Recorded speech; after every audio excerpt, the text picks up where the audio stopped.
1500 રૂપિયા એટલે 1500 રૂપિયા.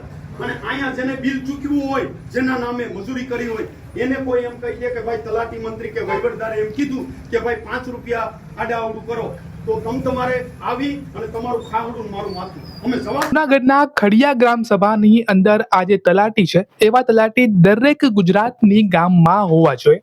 આ હું એટલા માટે કહું છું કેમ કે આવા તલાટી જે છે તે તમને ભાગ્યે જ જોવા મળશે.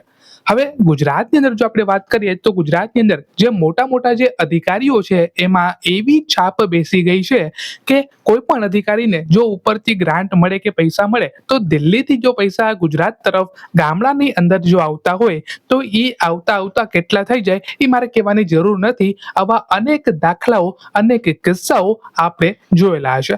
પરંતુ આ જે તલાટી છે તે અડધી રાત્રે રાતના 12 વાગે પણ લોકો માટે તૈયાર છે ઉભવા માટે. આ જ એક મહત્વનું કહેવાય. આવો જાણીએ તલાટીના પાસેથી જ કે તેઓએ આ ગ્રામ સભાની અંદર શું કહ્યું. કહીએ છે કે ન ખોટું થાય એનું અમે પૂરું ધ્યાન રાખીશું. અને હું તમને એમ કહું કે 1 રૂપિયો ખાવો ને એ ગવર્નમેન્ટ બરાબર છે.